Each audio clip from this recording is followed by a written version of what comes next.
There are two sides to every story.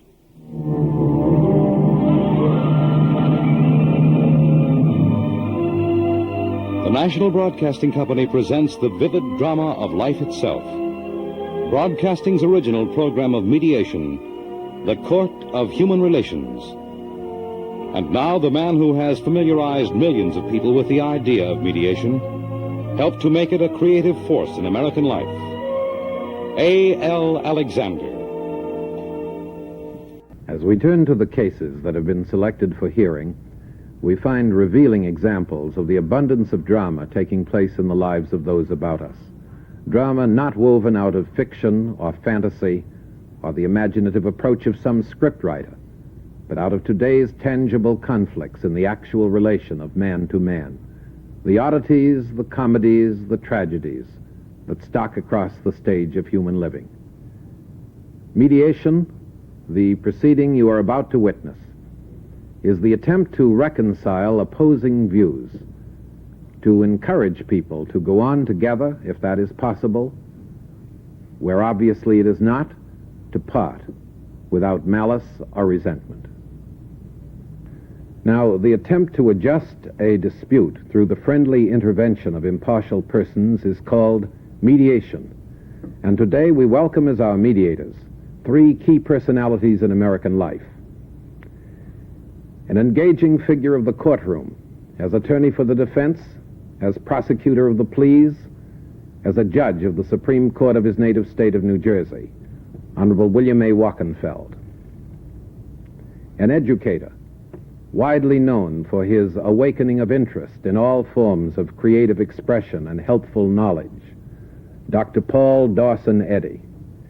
And America's most distinguished clergyman, Dr. Harry Emerson Fosdick.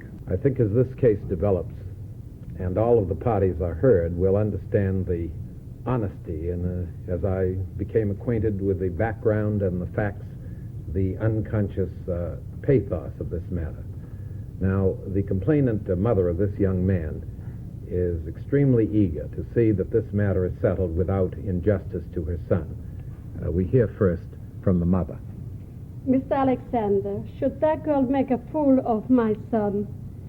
After all, I want her to be married, very happy with my boy. I try to do everything what I can do. I have furnished her home, I give her linen, I give her everything, I give her money when she needed it. I did perfectly everything in my power. And now, all of my hard working, I'm a hard-working woman, and I try to do my best. Here she ran off with the children and left my boy behind. So I like to know what the right my son has. That's why I'm here for. Yes, and you're very much troubled by this, aren't you? Yes, I am, very much. Yes. Well, suppose we hear from the son. I'm a young man at the age of 25, married 5 years, long years. How many children have you? We got 2 lovely children. One of each we lived very happy.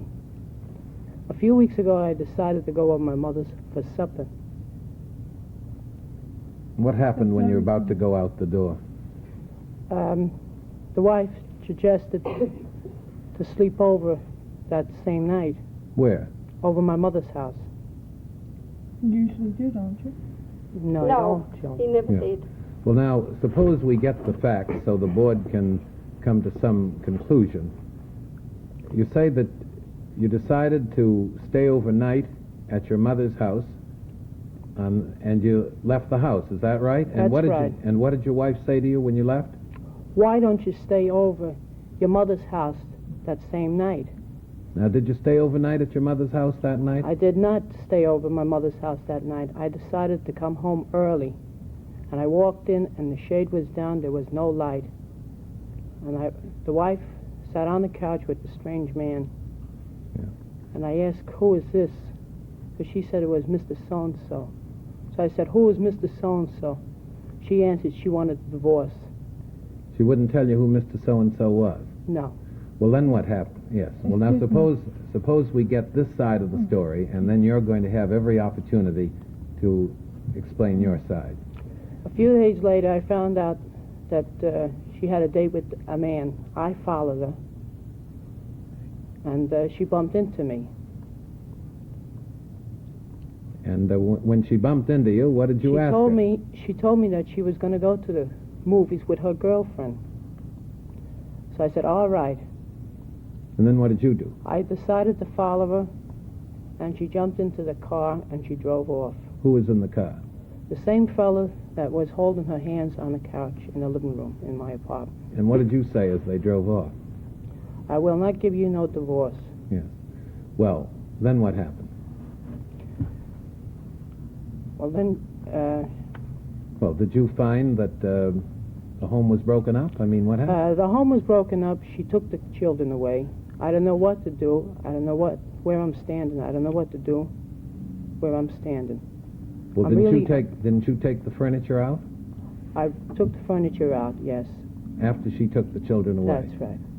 And you want this settled? I want to settle once and for all. You say I'm really puzzled. I don't want to take no responsibilities you don't want to take responsibilities for what? For your actions? for my actions. You mean you're not She took- responsible for what you do if this thing continues? That's right. And you don't know where you stand? I don't know where I'm standing. Yeah. I'm really puzzled. Well, suppose we clear this matter up, gentlemen. What have you got to say about this? Mr. Alexander, how can you live with someone you hate? When I first met him, I thought I was in love with him. We went and we seen each other every night for 2 years.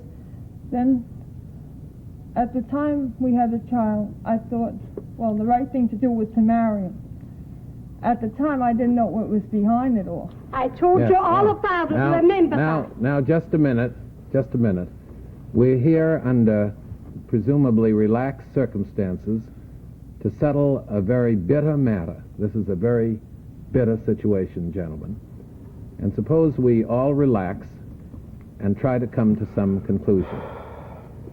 Now, you say that you can't live with a man that you hate, and you're married 5 years? Yes. Yes. Well, now, you say you met him every night? He met me every night at work. He called for you? Every night at work, Yeah. even when I worked. You Yes, were standing yes. every Now- night by the store from the Yes, trunks, and yes. you came every night in my house Yes. daily. Well, now look. and I Unless- told you yes. all about it. You Yes. can talk. I worked in Brooklyn, too. He Well, came. Yes. okay, you came in my house, and when I came home, Well, you you got was- home you 11 was at- o'clock. you was- Yes, well, now, just a minute. We can't have this kind of bickering because that, you see, gentlemen, is the situation that makes the basis for this mediation. Now, I'm going to ask you just once more, and I address the mother of this son. I'm going to ask you not to interrupt again. Will you kindly do that? Yes, I will. Not once more. Now, see if we can't have relaxed circumstances and come to some reasonable conclusion, because you can't expect these mediators to mediate this matter if they're being subjected to this kind of haranguing. Now, will you go on with your story? You saw this man every night. for 2 years, and then after that, we got so used to being with each other, we had the child. And then we decided to get married because it was the only right thing to do. Yes. At the time, I thought I married him, but I didn't. I married his mother, because Yeah. anything his mother said, he did, and anything he said, his mother did. I had nothing to say between any of it. Well, now, how do you feel about this marriage? Miserable. Everything. I'm fed up, disgusted, and I can't live with him no more. He has me a nervous wreck. And you took away the children? Yes, I can't bring up children in those surroundings. They both poisoned them against me. They said that I'm not a fit mother. I go to work to get away from them. And I can't bring him up in those surroundings no more. Yes. Well, do you think that he's poisoned the mind of your children? He poisoned them. He told them, both of them, they told him I wasn't no good, I was this, I was that. When I sent my son down to her house, he'd come home and told me everything. I called her up and she didn't deny nothing. Yes. She said it. Well, did you go back after this incident, which is described by your husband, in which you drove off in the car? Did you come back and get your children? Yes, I did. He left them all alone for 2 hours. Yes, but you came back to get them. Yes. And what did you find? I found them all alone in the house, so I dressed them and took them right away straight to my mother's. Yeah. That was the only thing I could do. Did you take your belongings? No, I didn't. I left everything there, only what I needed for the children. And what did you find when you got there? Everything in the middle of the floor. When I got home, everything was gone, and all my clothes were thrown in the middle of the floor. And the furniture gone? Everything was gone. I was told they both were there, and they moved everything out. Well, I'm disgusted. I'm fed up. I mean, I can't take this no more. would you have married him if you knew what the situation was? I would never marry him. All I know, afterwards, I found out that she didn't want her son to go into Now, the service. just a minute. You made a promise to me, didn't you? The reason she didn't want her son to go into service, and the only reason he made love to me and everything was just to keep him out of that, so he'd have a child to keep him out. And now she says if she loses him, she loses everything. Yes. And that's the whole thing that was behind it. Well, And who told you? How about these bills, Joan? yes. Huh? Now, in the first place, But I I paid. specifically asked you people 30 to 36. not to mention any names, and I'm going to ask you further. I think that the board understands the situation and the atmosphere and the climate of this relationship. We want to ask you this. You have a relationship with your mother and with your wife, and you've had it for 5 years. They've both been in the home at various times. What about your feeling toward your mother and toward your wife? Well, she's the mother of my kids, and I really like the kids an awful lot. But truthful, you got one mother, but you can get many wives. I think that in order to complete the picture, gentlemen, it would be only proper to bring in the other person that was mentioned, the man who was found in the apartment and the man who drove off in the car.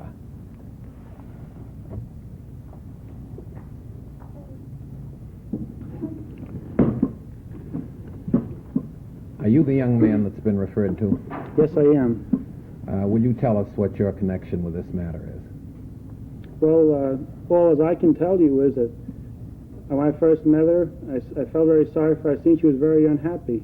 When did you meet her, Bill? Yes. Now, just a minute. You'll have a chance to ask questions, but I'm doing the questioning now. You say when you first met her, you found that she was very unhappy and you felt sorry for her. That's right. I love her very much, and I love both the children. How did you happen to meet her? Well, I'm an electrician, and I've gone to this here home to do a job. When I got down to this here home, I met this girl. And I met her sister, which is a babysitter there, which introduced me to her. I seen she was very unhappy. After that, I asked her out, and we went out once or twice, and eventually I fell in love with her. And I care for her very much, and I love the children very much. Do you want to ask this young man any questions? I would like to know, when did you meet her, Bill? Actually, as far as the dates go, I don't really recall. I got an idea you met her in August. And you called her up every day. How That's a come? lie. As far as I'm concerned, that's a lie. I could always bring the proof.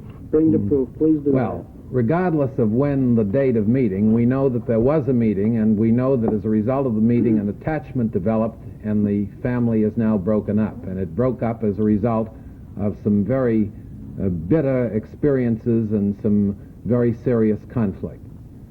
Now, what do you think should happen? that. I feel that this girl should be freed actually, so that Joan and I can get married, and I can adopt the 2 children. We can have a happy home together. You won't get him. And my grandchildren, they stay forever early, remember. And is that your feeling? Yeah, that is my feeling, yes, sir. Yes. And how do you feel about this, Judge Walkenfeld? Well, I think you get a great deal of value in just studying the character of the individuals that are involved as you see them. This girl is very tense and very sincere. And of course, you must realize, however, that the bond of matrimony has a good deal of sanctity. It isn't taken on and shed off when you're tired of it. And even though she married her present husband under circumstances which subsequently developed were not the most pleasant, nevertheless, that marriage still stands. Well, do you mean to say that you recommend that it continue to stand in this particular... No, I was about to say that the central value in this whole thing are the 2 children. And again, they bear the brunt of satisfaction between the parents. And if I were to have the right to solve it in my own way, I would start with their salvation. They're entitled to live and be free and have the opportunities of this great country of ours, and they're not going to have it under these marital conditions. The wife can't be given a divorce. You can't buy or you can't get by gift a divorce. Through collusion. If she can establish her right to a divorce, if she's determined that under no circumstances can she become reconciled with her husband, then I think she should seek a divorce in the proper court of the proper jurisdiction. And if she's successful, and it's a difficult thing to say because so many lives are involved in this thing, you can't solve it to the satisfaction of all. Somebody has to be hurt. But if she can secure a proper divorce upon the ground which she thinks she has, and if she can marry again and find that peace and contentment and bring those two youngsters up as they should be brought up, that perhaps gives greater salvation to the greater number of people who are involved in this intricate dilemma. Dr. Fosdick? Well, this is a very pathetic situation, and one's sympathy goes out to everybody concerned in it. But my conclusion is the same as the judges. I abhor divorce. It's a curse to the nation, and the way it is abused is disgraceful. Nevertheless, like any other marriage counselor, every once in a while, I run on a family situation where there's no other way out. The conflicts are irreconcilable. There isn't one chance in a million of the family becoming a happy household fit to bring up children in. Now, of course, I have only the evidence that has been put before us, but it would seem to me, from what this young lady says, that there is no possibility of reconciliation. Dr. Eddy? Well, I think the judge, of course, knows the legal aspects of it. I think the home has already been destroyed, that what little I know of the potential welfare of the children, certainly that their needs would not be met in an effort to force or to continue this relationship.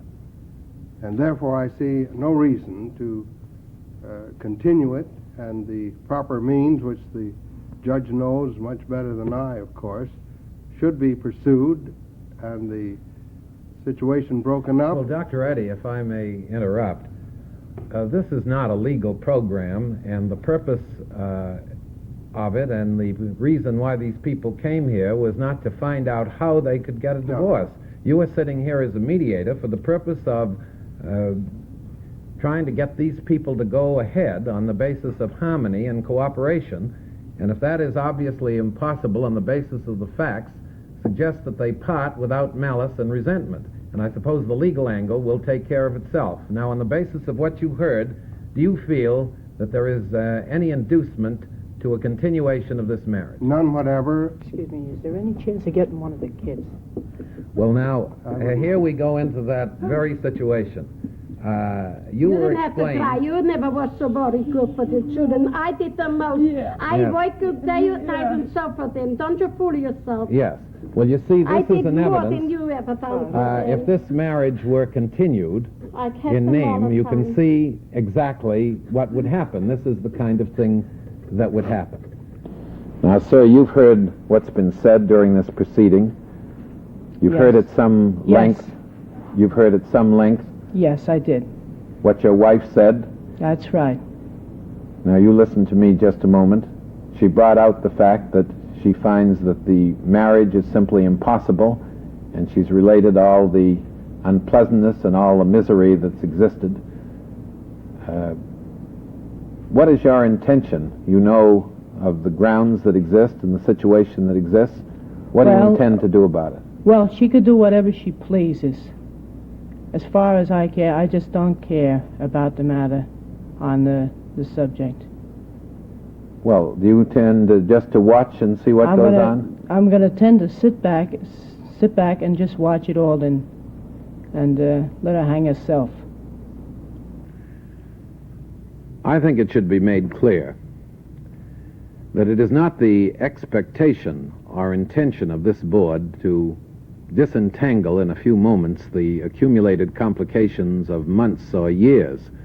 The intention here is to take a situation that has meaning in the lives of many people, point out where possible existing avenues of harmony and cooperation, not separate people, but bring them together. However, in this case, there appears to be very little present in the way of a marriage. We understand that the parties are not of a religious faith whose doctrine opposes divorce. Now, the conclusion of the board seems to be that neither the interest of the children nor sound public policy or good of any kind could be served if the husband persists in his attitude.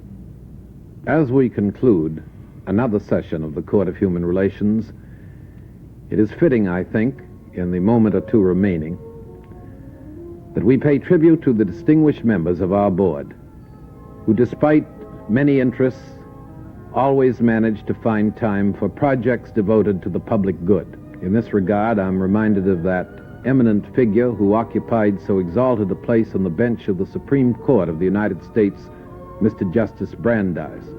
The story is told that when still a young man, years before he had ascended the bench and after he had acquired sufficient of the world's goods to support his family on a reasonably comfortable scale, and while still engaged in his professional work, he entered into a series of civic services, dedicating himself to projects which intimately concerned the public welfare.